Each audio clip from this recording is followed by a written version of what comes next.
അടുത്ത ക്ഷേത്രം തൃപ്പുലിയൂർ മഹാവിഷ്ണു ക്ഷേത്രമാണിത്. ചെങ്ങന്നൂരിൽ തന്നെയാണുള്ളത്. ഇത് ഭീമനാൽ നിർമ്മിച്ചതെന്ന് കരുതുകയാണ്.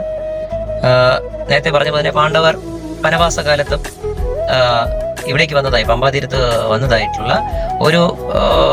ഒരു വിശ്വാസത്തിന്റെ പേരിലാണ് ഈ ക്ഷേത്രങ്ങളെല്ലാം ഉള്ളത്. അപ്പോൾ ഇങ്ങനെ പഞ്ചപാണ്ഡവർ നിർമ്മിച്ച ക്ഷേത്രങ്ങൾ എന്ന് പറഞ്ഞ് 5 ക്ഷേത്രങ്ങൾ തന്നെ ഉണ്ട്. ഇതിൽ നാലമ്പല ദർശനത്തിന്റെ ഭാഗമായിട്ട് നമ്മൾ തൃച്ചിറ്റാട്ടൂർ മഹാവിഷ്ണു ക്ഷേത്രത്തിൽ നിന്ന് അടുത്തത് തൃപ്പുലിയൂർ മഹാവിഷ്ണു ക്ഷേത്രത്തിലേക്കാണ് പോകുന്നത്. നമുക്ക് അവിടുത്തെ കാഴ്ചകൾ കാണാം.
അതെ, തൃപ്പുലിയൂർ ക്ഷേത്രത്തിലെ ഭീമൻ പണി കഴിപ്പിച്ചെന്ന് പറയുന്ന ക്ഷേത്രമാണ്. നിർമ്മിച്ച ക്ഷേത്രം എന്ന് പറയുന്നത് ഒരു ഗതയായിരുന്നു.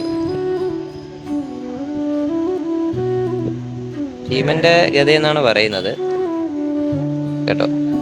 ഭീമനാൽ നിർമ്മിച്ച ക്ഷേത്രമായതുകൊണ്ട് ആണ്. നമ്മുടെ ബാക്ക്ഗ്രൗണ്ടിൽ എത്ര വലിപ്പം ഉണ്ടെന്നാണ്, അത്രയും വലിപ്പമുണ്ട്. അത്രയും വലിപ്പമുണ്ട് ഭീമന്റെ ഗത കേട്ടോ. ഭീമൻ നിർമ്മിച്ച ക്ഷേത്രം എന്നാണ് പറയുന്നത്. ഇത് വലിയൊരു ക്ഷേത്രമാണ്, വലുതാണ്. ഹരേ കൃഷ്ണ കൃഷ്ണ കൃഷ്ണ ഹരേ